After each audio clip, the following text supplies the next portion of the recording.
জানো গাইজ, আজ একটা সুন্দর মাছ রান্না করেছি। সত্যি কথা বলতে হাটের এই টাটকা তাজা মাছগুলো যেমনটা দেখতে সুস্বাদু, ঠিক তেমনটাই খেতেও ভারী মজা।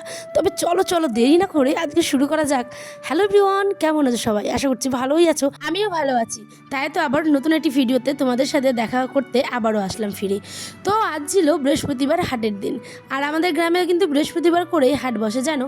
তো আয়নের বাবা নিয়ে এসেছে এখানে শোল মাছ, আর সাথে নিয়ে এসেছে হচ্ছে ল্যাটা মাছ, বা আমরা গ্রামের ভাষায় যেটাকে ষাটি মাছ বলে থাকি। তো কচুর পাতায় মাছগুলোকে কেটে রাখবো, জানো। এত গরমের কারণে মাছগুলো হালকা একটু নরম হয়ে আছে, কিন্তু কোনো ব্যাপার না, খেতেও খুব টেস্টি হয়। আর এই রেসিপিটাই আজ তোমাদের সাথে আমি শেয়ার করতে চলেছি। তবে চলো স্কিপ না করে পুরো ভিডিওটা দেখো, আশা করছি ভালো লাগবে। মাছগুলো তোমার দাদাভাইতে এনেই খালাস, কিন্তু ওই যে বলে না ঘরকন্যা বলে কথা, ভালো যেমন বউ তেমন কিন্তু ভালো রান্নাবান্নাও পারতে হবে, তাই না? তারপরে না সংসারে তোমার দান দেবে। আর তুমি হাজার করো, তারপরেও যদি কোনোদিন না পারো, তখন তোমাকে এই কথাটা শুনতেই হবে যে কিছু শিখে আসোনি। আরে বাবা দেখো, এটা মানুষের মেন্টালিটির উপর নির্ভর করে, তাই না? প্রত্যেকে যে সমান ঠিক তেমনটা না, কিন্তু শ্বশুরবাড়িতে জানোই তো আমাদের কেমন অবস্থা। তো চলো অবস্থা বুঝে ব্যবস্থা করতে হবে, এটাই তো আমাদের প্রকৃতির নিয়ম। এখন ভালো করে মাছগুলোকে ধুয়ে নিই। কাটা ধোয়া কিন্তু একদম কাটা বাছা কমপ্লিট। ধুতেই গিয়ে এমন হাতে আমার কাটা ফুটেছে গাইজ যে কী বলবো, কিন্তু তারপরেও কাটা হাতে নিয়ে কিন্তু আমাকে মাছগুলো ধুতে হচ্ছে। এখন বাজে 5:45 মতো। ভিডিওটা আপলোড করে সবে মাত্র আসলাম। এসেই দেখো মাছের গায়ে ভালো করে লবণ মাখিয়ে নিচ্ছি, কেননা একটুখানি নরম হয়ে গেছিলো তো, তাই একটুখানি লবণ মাখিয়ে রাখলে দারুণ হয়, মানে বেশ মাছটা কিন্তু ফ্রেশ হয়ে যায় আর কড়া কড়া একটা ভাব আসে। এদিকে আমার প্রিয় জিনিস আমার বর নিয়ে এসেছে হাট থেকে, যেটা আমি খুব খেতে ভালোবাসি, সেটা হচ্ছে পরোটা, আর সাথে ওই যে লাল চমচম। আমার ছেলে ঘুম থেকে উঠে বলছে, বাবা কে এনেছে মা? বাবা এনেছিল। এই যে দেখো, আমি তো একটু খেলাম, এখন আমার বাবার জন্য একটা মিষ্টি আর একটু অর্ধেকটা মিষ্টি আর একটা পরোটা রেখেছে। দেখো এই যে মজা বাবা। ছিয়া, এটা কি? এটা অবাক হয়ে গেছে। খাও, টেস্টি মা, টেস্টি। খাও খাও খাও শোনা, খাও। আমার ছেলে খেয়ে নিয়ে আবার বলছে, মা দেখো আমি কিন্তু আপেল খাবো। তখন বলছে, মা এ ফর কি অ্যাপেল? তো এই সমস্ত কিছু আমরা মা ছেলে গল্প করতে করতে ওকে দেখো একটুখানি কেটে দিলাম, আর তারপরে হাট বাজারগুলো একটুখানি ঢেলে নিচ্ছি। আমাদের সপ্তাহের মানে হাট কিন্তু এই বাজার থেকেই চলে আসে, কারণ প্রতিদিন আমাদের বাজার করার মতন মানে সময় নেই। আয়না বাবা খুব ব্যস্ত, তাই দেখো কী কী নিয়ে এসেছে। লেবু, বেগুন, পেঁয়াজ, আর সাথে হচ্ছে তেল, আর এদিকে হচ্ছে গিয়ে কলমি শাক। গরমে না এই কলমি শাকটা খুব চলে, আর আমরা কলমি শাক খেতেও ভীষণ ভালোবাসি। তো রসুন, আদা, জিরে, লঙ্কা সমস্ত কিছু কিন্তু নিয়ে এসেছে। চলো এবার তাড়াহুড়ো করে সমস্ত কিছু কিন্তু গুছগাছ করে রাখি। জানো হাটের দিনের এই জিনিসটা আমার একদম মানে বিরক্ত লাগে, সত্যি কথা বলতে। এই যে যখন নিয়ে আসে আনন্দ হয়, কিন্তু গোছগাছ করতে গিয়ে না আমার একটুখানি কষ্টই হয়, মানে বিরক্ত লাগে বলতে কি বলো তো, কখনো গোছগাছ হবে, কখন রান্না করব, এরকম একটা ব্যাপার। তো এখানে আলু, তারপরে দেখতেই পেলে 2 গামলা মানে 2 ঝুড়ি আলু 10 কেজির মতো আছে। তারপরে এখানে লেবু নিয়ে এসেছে কতগুলো দেখো, সাথে কিন্তু রসুন, আদা, লঙ্কা, পেঁয়াজ, যা যা লাগে আর কি, মশলাপাতি সমস্ত কিছু, আর কচু আর আলু। চলো চলো এবার দেরি করবো না গাইজ, তাড়াতাড়ি করে এবার রান্নাটা বসিয়ে দিই, কারণ রান্নাটাই হচ্ছে মেন, তাই না? কারণ রান্না করতে গিয়ে অনেকটা সময় যাবে। আমি জানি তোমরা হয়তো অনেকে ভিডিওটা স্কিপ করে দিয়েছো অলরেডি, কিন্তু প্লিজ একটুখানি মন দিয়ে দেখো, আশা করছি ভালো লাগবে। ডেইলি লাইফস্টাইল ব্লগগুলোর মধ্যে না একটা অন্যরকমের মানে কি বলবো, ভালো লাগা থাকে, যেটা আমি ভালোবেসে করি তোমাদের জন্য।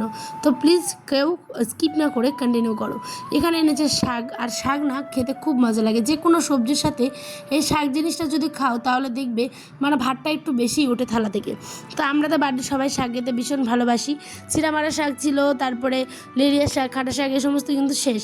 এবার আসলো হচ্ছে ডাঁটা শাকের, মানে ডাঁটা শাকের চলবে গরমটাতে, আর চলবে হচ্ছে কলমি শাক। তো এই গরমে আমরা এই প্রথম কিন্তু কলমি শাকটা খেলাম। দেখেছো কত কচি। আগে না কলমি শাকটা আমি কিন্তু ভাজা করতাম ঝরঝরে করে, আজ আবার একটুখানি এরমভাবে রান্না করতে ইচ্ছে হলো, মানে কুচি কুচি করে কেটে নিয়ে। চলো কাটাকাটি আমার কমপ্লিট। এবার কিন্তু ভাতটাও আমার হয়ে এসেছে, প্রায় 50% হয়ে গেছে। এবার আমি ভাতটাকে পাশের উনুনে দিয়ে দিলাম, মানে আখাতে। আর এখানে আমি কিন্তু এখন গ্যাসে বসিয়ে দিচ্ছি হচ্ছে লবণ দিয়ে শাকটাকে। আর এইদিকে মিক্সিতে আমি কিন্তু এখন মশলাটাও করে নিব।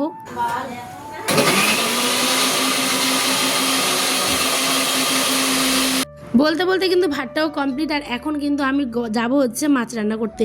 কিচ্ছু না, সিম্পল একটা মশলা দেবো, পেঁয়াজ আর রসুন বাটা আর দুটো শুকনো লঙ্কা বাটা, ঠিক আছে, সব একসাথে বেটে টেটে নিয়ে পেঁয়াজ কুচি আর কাঁচা লঙ্কা কুচি দিয়ে কিন্তু আমি মাছটাকে রান্না করব। তার আগে দেখো তেলের মধ্যে কাঁচা লঙ্কা আর কাঁচা পেঁয়াজ ভালো করে ভেজে নিচ্ছি, শাকটাকে একটুখানি ফোড়ন দিব বলে, কারণ শাকের মধ্যে না এই পেঁয়াজ ফোড়নটা দিলে খুব টেস্টি হয় খেতে, জানো। তো চলো মাছগুলোকে না আমি এবার টুকরো টুকরো করে আর কি কেটে নিচ্ছি। হ্যাঁ, টুকরো টুকরো করে কেটে নিলে মাছের মধ্যে মশলাটাও ভালো করে ঢুকবে আর ভালো লাগে খেতে। তো বড় মাছ তো তাই ভালো করে কেটে নিই। আর আয়নের বাবা বলে এরকম মাছ রান্না করবে, যখন একটু কোনো যদি মাছ নরম হয়ে যায় তাহলে এইভাবে রান্না করবে, দেখবে খুব ভালো লাগে খেতে। আর এইখানে দেখো পেঁয়াজ আর সাথে কাঁচা লঙ্কা ভেজে নিলাম, আর এখানে পেঁয়াজ রসুন লঙ্কা বাটা দিলাম। টমেটো না আনেনি, টমেটোর দাম নাকি প্রচণ্ড, সেই কারণে টমেটোতে হাত দিতেই পারেনি, 40 টাকা কেজি। তো যাই হোক, ওই দিন গত বৃহস্পতিবার এনেছিল 20 টাকা কেজি। তো এখানে আমার বাসন ধোয়া ধুই সমস্ত কিছু কমপ্লিট, আর রান্নাটা খুব ভালো মতো করেছি। এই যে কষিয়ে নিচ্ছি, কষিয়ে টষিয়ে নিয়ে কিন্তু নামিয়ে নেব, সিম্পল একটা রান্না। তো এখন বাজে 8টার মতো। এই যে ভাত, লেবু, তারপরে হচ্ছে কলমি শাকের ভাজা, আর সাথে করেছিলাম আবার এক্সট্রা একটা রেসিপি, সেটা হচ্ছে কচুর ভর্তা, কাটি কচু বা পরি কচু যেটা হয় আর কি। তোমরা যদি চাও রেসিপি অবশ্যই কমেন্টে জানাও, আর ব্লগটা কেমন হলো অবশ্যই কিন্তু জানাতে ভুলো না। আমার বড় এখন টিভি জুড়বে, আর আমাদের খাওয়ার সময় কিন্তু তেনালি রামা নামে একটা সিরিয়াল হয়, সেটা কিন্তু অবশ্যই আমরা দেখি। তো আমরা খাওয়া দাওয়া করি, চলো তোমাদেরকেও বলি টাটা। সকলে ভালো থেকো, সুস্থ থেকো। তোমাদের খেয়ে বলছে মাছটা সত্যি ভালো হয়েছে, আর সত্যি গো মাছটা ভালোই হয়েছিল। তো যাই হোক, নরম মাছ হোক কিংবা একটু যদি নরমও হয়ে যায় কিংবা যদি টাটকাও আনে, তোমরা এইভাবে একবার রান্না করে দেখবে, মাছের ভুনা খুব টেস্ট, ঠিক আছে। সো আবারও বলছি টাটা, চলো। এইবার আয়ানকে আমি খাইয়ে দিই।